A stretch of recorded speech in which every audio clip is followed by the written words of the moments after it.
seconds to go. Well, this is how legends are made right here. Dobbs drops back, looks, loads up, fires long for the end zone. Oh, Tennessee wins! Got it by Tennessee, Jawan Jennings. We don't really use that as motivation. Our motivation is about us and trying to get better. We've moved past that. The Hail Mary was last year. We're on a new team, have a new mission. It's an SEC opponent. It's going to be a fourth-quarter game. I'm sure most of our guys on the team would know that we're going to go into battle.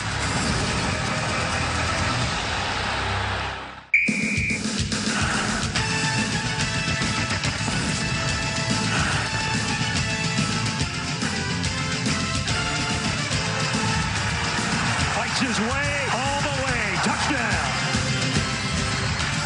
You got to be ready for it, but how do you stop it? Fires. And there he goes. Touchdown. Well, this is how legends are made.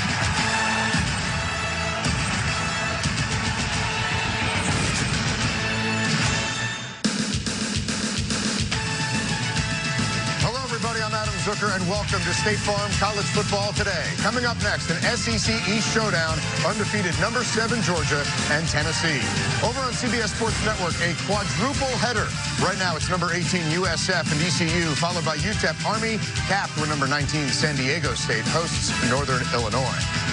Well, it was a week of great finishes and blowouts in the SEC last week. Today, a rematch of arguably the game of the year in the SEC last season. Joining me are Rick Neuheisel and Brian Jones. We have Tennessee on CBS. Yes. We are going to have drama. We are going to have drama. By the way, for those who don't believe that lightning can strike twice in the same place, you didn't see the game last year in Athens. Because there was Jacob Eason striking it down there with about a minute left, and then Joshua Dobb had a bolt of his own getting a touchdown. I think more electricity today in Neyland Stadium. I would agree, because they lacked that a week ago. No passion, no energy for the Volunteers. Some dubbed it a UMess versus UMass. If they bring that same performance to this one, they will get thoroughly embarrassed. I don't foresee that happening, though. Be a larger crowd today as well. The 7th-ranked Bulldogs come in unbeaten and riding high. Tennessee has lost 26 consecutive games to AP top 10 teams dating back to 2006. Ironically, the Vols beat number 10 Georgia back then. As we take a look now at both teams warming up live in our eye test, what do you see, BJ, with this hot Georgia team? You see what you always see with Georgia, and that's a formidable running game. They're averaging about 223 on the ground, going up against a team that's allowing 242. Nick Chubb, we know that name. Sony Michel, we know his name as well. They come up with creative wrinkles to get the ball in his hands, like jet sweeps. But how about DeAndre Swift, the freshman? He's averaging more yards per carry than both of those young guys, and that helps a young quarterback. Well, I tell you what, this young quarterback is playing anything but young. He has been outstanding since taking over for Jacob Eason, who got hurt early in the first game of the season. Nothing has looked too big for him, Brian. He's been outstanding. Jim Chaney's very much protected him early, but now is starting to express himself down the field. There's Terry Godwin. He made that great catch against Notre Dame. He now is becoming a go-to receiver, but they're still looking for a presence at receiver so that they can start to make the big plays down the field. Both those guys, Godwin, Williams, averaging over 20 yards per carry, but it's that defense that I'm loving there at Georgia. Kirby Smart used to man that defense at Alabama. We know how great they were, winning multiple national championships. Now he has a defense that I liken to Bama D East. These guys are incredible, flying around. It starts with linebacker Roquan Smith. He plays that smash mouth football. You like he has that football IQ. He's a leading tackler for this Bulldogs football team. And J.R. Reed from Frisco, Texas. How'd you get out of Texas, my man? 2.5 tackles for loss, 1 sack, forced fumble, even blocked a field goal on the year. They're a top 10 scoring defense. That usually is the kind of resume you're looking for playoff caliber teams. They've got a great back end. There you see Dominic Sanders. He's right now 5th all-time for Georgia in interceptions. And how about Rodrigo Blankenship? You saw that big scene, him getting a scholarship after he knocked through the game winner against Notre Dame. And he was told the news the day before. No one else knew but him, so he's already had a clutch moment, guys, as Georgia Georgia has quickly emerged as a team to beat in the East, and Tennessee trying to prove everybody wrong. John Kelly's got to have another Well, a game. guy who has emerged as a superstar is John Kelly, but he needs others to step up. Quentin Dormady, folks, he is not an RPO guy. He's averaging less than half a yard anytime he runs the rock.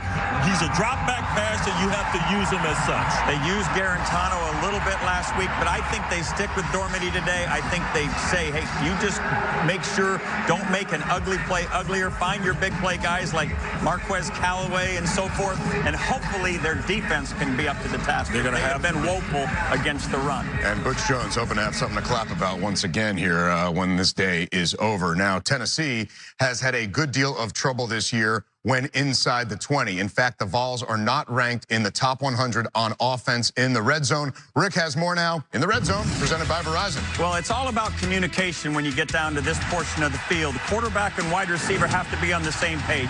Right here, he's in a trips formation. They get an indicator from the Florida defense that it's going to be zone. So he's got a chance to either look at Brandon Johnson inside or Josh Palmer in the slot right there. Palmer's got to run a slant, which means he has to cross the face of that defender.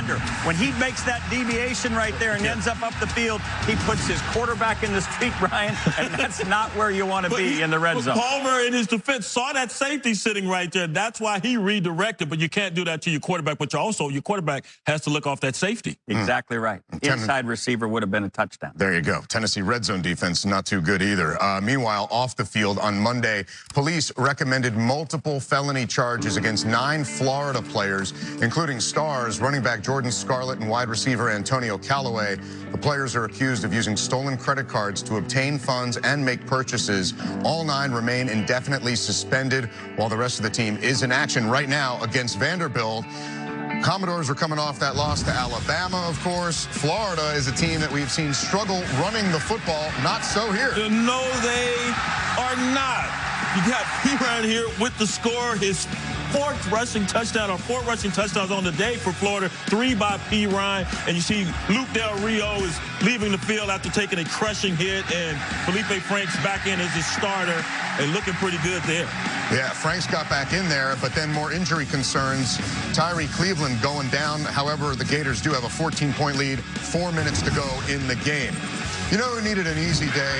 Austin Allen, Rick. Can he have an easy day? Well, here he finds Jonathan Nuance for a 3-yard touchdown. Little slant right there. Perfectly thrown ball. Coming off the heartbreaker last week, just what the Hogs needed. Indeed, and they got the win. Another action involving SEC teams still to come. Kentucky trying to bounce back after last week's devastating loss to Florida. Tonight, the battle for positioning in the West continues as number 24, Mississippi State, visits number 13, Auburn. South Carolina and A&M squaring off in a matchup of 3-1 teams. And in Tuscaloosa, a week after dismantling Vandy, number 1 Alabama takes on Ole Miss. We'll talk more about those games in a few minutes. Now, let's go to last night. Battle of unbeatens in the Pac-12. Did you believe it, BJ? Yeah, I did believe it. I called it. I told you SC would go down. Sam Darnold, not a stellar night for him. Less than 20 yards passing. Now, he was without 3 starting offensive linemen. That made it tough duty for him. And you see the fumble there to end the ball game. And once again, he throws a pick. So 8 interceptions on the season, only 9 a season ago. How about that? And Washington State 5-0 for the first time since 2001 as they storm the field. Duke, fewest points in a game since 2009 as Miami remains undefeated on the road last night as well. Now to today's action from the Big Ten. Wisconsin looking to hold on and remain perfect with 3.5 minutes to go. They have a pick 6 in this game as well as 7 sacks. Jonathan Taylor in the end zone twice. Minnesota coming off a bye week. They just tied the game up against Maryland, who had lost 7 of their last 8 Big Ten road games, turning to 3rd stringer Max Bortenschlager in this one, and they are tied up heading down the stretch of that one. Over on CBS Sports Network, this USF team can score. It is 61-31 over ECU right now. And we'll preview some of the big games coming up later today in our Saturday Spotlight and discuss Butch Jones's rant earlier this week at the media. You are watching State Farm College Football Today on CBS. There's no love lost when the Steelers battle their bitter rivals, the Ravens. Then Derek Carr and the Raiders run into Von Miller and the Broncos. Sunday on CBS. All right, here was in this game 2 years ago that Nick Chubb tore up his left knee on the first play from scrimmage, causing him to miss the remainder of the 2015 season. Still, Georgia's senior tailback is number 2 on the Dogs' all-time rushing list, trailing only the legendary Herschel Walker. A reminder, never miss a moment of college football with the CBS Sports app. Every play, every story, and every highlight right as they happen. Download the CBS Sports app now. And now Georgia head coach Kirby Smart tells us how his team brought some sunshine into the lives of a group of kids with life-threatening illnesses in today's SEC A to Z. The team makes an annual trip to Camp Sunshine to visit kids who are fighting cancer. And you see a change in your players after they visit? Oh, absolutely. They become more mature. They get to see others. They get to understand that they have a special ability and they're healthy. And not everybody gets that opportunity. And they get to share their enjoyment and their pleasure with those guys for one day at a camp that's so special to so many. And there's a major Smart family connection. Kirby's brother Carl was a camper there throughout his teenage years as he battled cancer. The Georgia football program has made visits to the camp ever since the Vince Dooley era, including when Kirby was a player. Now he brings the team there as head coach of the Dogs. All right, let's get to your picks now. And last week you guys were a little topsy-turvy. I think BJ's happy to explain how he went 4-2 and Rick went 2-4. Some late comebacks there, huh? Late comebacks. Well, you should listen. I knew that was going to occur. I could have told you what was going to happen. 31 straight for floating for the Gators every year, right? Yeah. BJ got Florida and Penn State and leads by a game on the season now as we take a look at our Saturday Spotlight presented by Chick-fil-A. Starting with a rematch of last year's ACC championship game, number 2 Clemson and 12th-ranked Virginia Tech, the defending national light in Blacksburg. Meanwhile, Justin Fuentes' Hokies also have playoff aspirations now and can make a huge statement in their conference opener, BJ. Young quarterback Josh Jackson is playing lights out, but it's that running game. By Tech, for the first time since, going to need that because Clemson, they know how to eat. 16 or 17 sacks. They've had their big ball games, Louisville and Auburn. I'm taking Clemson. They know how to eat Hokies? Yes. Yeah. I'm with you. They've won 7 straight against ranked teams. All right, in today's state, and 13th ranked Auburn battling for position in the SEC West. Which team shows up for Dan Mullen here? The one that crushed LSU or the one beaten 31-3 by Georgia a week ago? And meanwhile, tonight's basically a must-win for the and A&M looming. Well, Auburn stumbled at Clemson. There's no question about that. But they've only given up 4 defense being that powerful, as well as Petway and Johnson in the backfield together. Yeah. Tigers. Yeah, Petway and Johnson haven't played in the same game yet, even if they're not on the field at the same time. To one another. Exactly. All right, we'll stay in the SEC. It's Ole Miss, the #1 outlaws, including a 2015 win against the #1 Bama team in Tuscaloosa. Meanwhile, the Tide has not committed a turnover in more. DJ, that's 550 plays. Boy, you know your man. Alabama.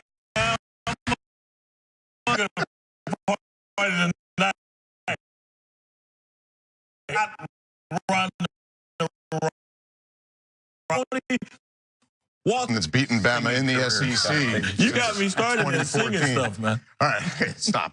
Moving on to the Big Ten, Indiana and #4 Penn State. The Hoosiers have dropped their last 33 games against the AP Top 5. Meanwhile, Saquon Barkley, best player in the country, leads the nation in all-purpose yards per game after a school record 358 in last week's big win at the buzzer at Iowa, Rick. Everybody's marveling about Saquon Barkley, and for good reason. He's been a phenom. But it's masking that Penn State was a near loser last week at Iowa City. I think Indiana has got a running game now. I think they give them fits today. But Penn State wins a close one. Yeah, they bothered Ohio State for a half as well, so they got some All right, it is time now to hit the 2-minute drill. We begin with Urban Meyer, who weighed in on this week's FBI investigation into fraud and bribery in college basketball, allegations that have seemingly cost Hall of Fame coach Rick Pitino his job.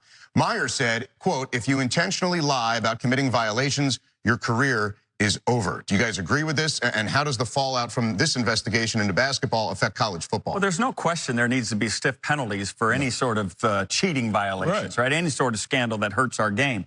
But maybe this is good news, that we've exposed the underbelly, if you will, and maybe we can find a way to make sure the games on the court are played fairly. Yeah, no doubt. There should be repercussions and consequences if you just straight up lie about committing violations. And I think where you could have some residual effect, maybe these Elite 11 camps, these 7-on-7 camps that are so prevalent now in football, where kids end up being accessible. Get everything above the table. Yes. Yeah, okay. And the NCAA still doesn't have the power that the FBI has, of course. Meanwhile, Butch Jones had a bizarre rant at the media, ending his press conference on Monday. Take a listen. You guys have a job to do, and I'm respectful of that. And I'm friends with a lot of you guys in the room, and I appreciate it. But also, there comes a certain time where enough is enough. All right, he's feeling it, of course. Rick, you have said this feels like Butch Jones's last stand? Well, because all this swirling controversy, and let me tell you, Butch, they aren't your pals. No. That's not their job. Your job's to coach that team, remind them they're 3-1, remind them that the line would want to take your jobs as long as that Tennessee River right outside Neyland Stadium, and go and get the job done. If you start whining to the press, it just comes off as just that. We feel your pain. We've been on that other side, but to admonish the press, that's doing you no good, and it's not no one else any good prior to you. You know, you just can't win this battle. Can't win it. Yeah, but if you win this game, amen. Winning cures everything. It'll be a much better press conference. And today is Georgia's first SEC road game of the season. The last 5 meetings have been decided by a touchdown or less, and the Vols are trying to win their 3rd straight over the Dogs for the first time since 1999. So the Vol RV Nation is once again tailgating outside Neyland Stadium, getting ready to cheer UT on to victory, even if it comes down to the last play once again.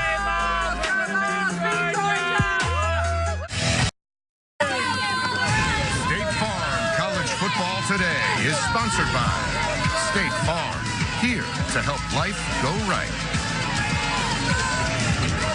AT&T. And by Napa, quality parts, helpful people. That's Napa know-how. Tennessee's Micah Abernathy is one of the Vols' top backline defenders, but the junior DB may carry the most responsibility on the team because of his name. With more, we send it over to BJ. The firestorm of recent events surrounding the national anthem has once again drawn the focus on racial inequality, respect, and injustice, which has also evoked the memories of the late Martin Luther King Jr. Always in the shadow of Dr. King was his partner and most trusted friend, Reverend Ralph Abernathy. Nearly a half-century later, Ralph Abernathy's grandson, Micah, feels the weight of what his grandfather fought for. The Tennessee defensive back has also learned that living in the shadow of an American civil rights pioneer carries its own expectations.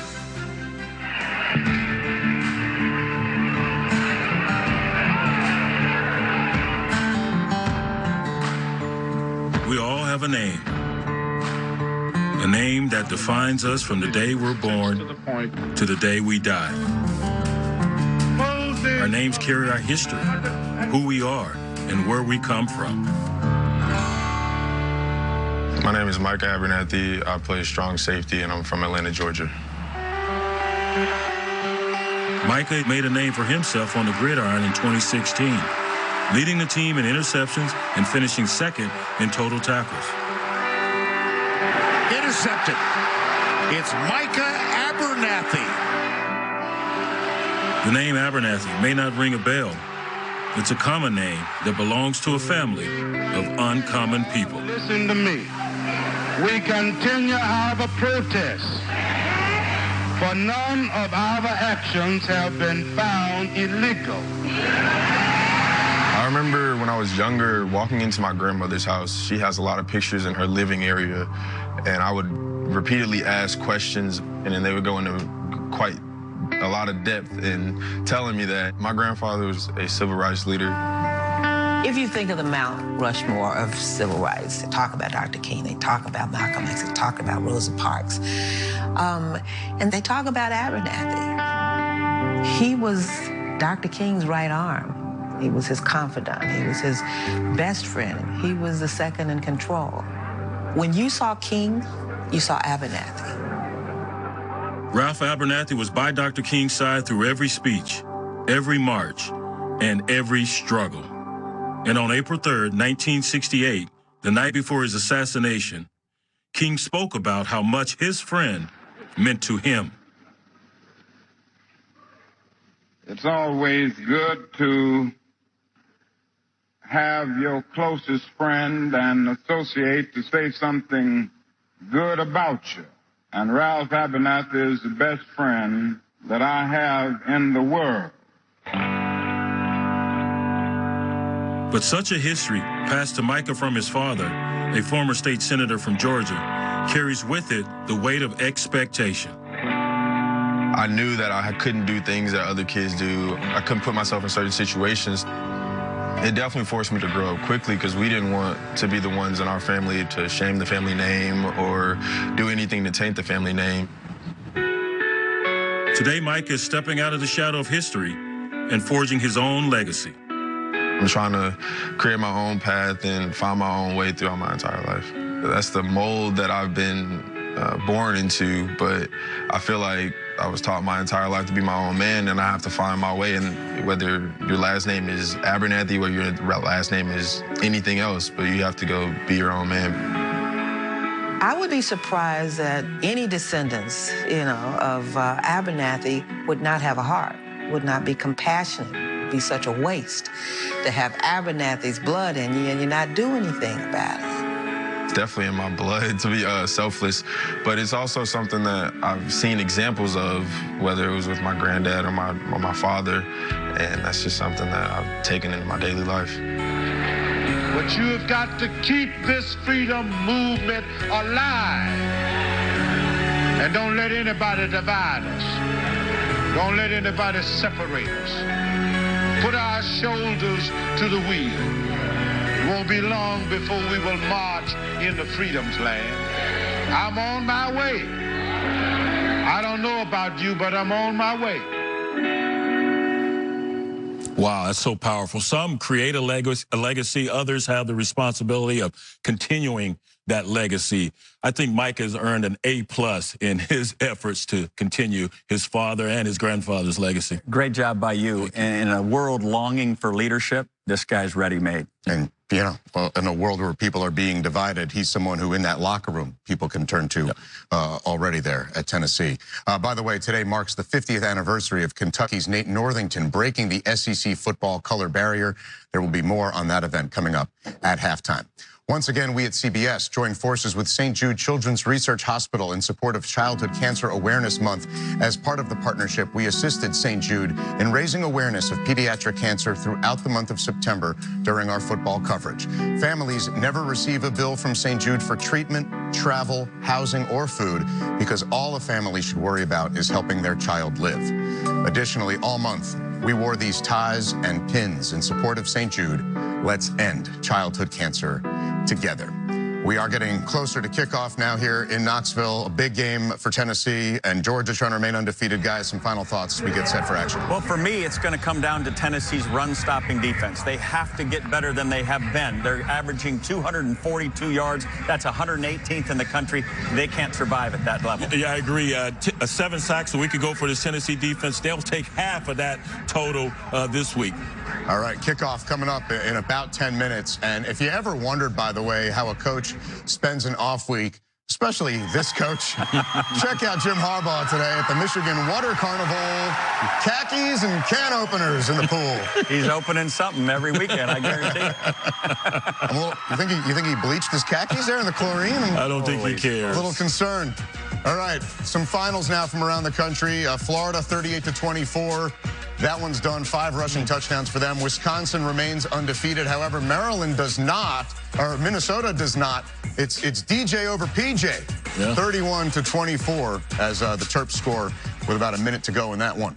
All right, a reminder that UTEP and Army is coming up over on CBS Sports Network. Game time for number 7 Georgia and Tennessee is right after this message and a word from your local station.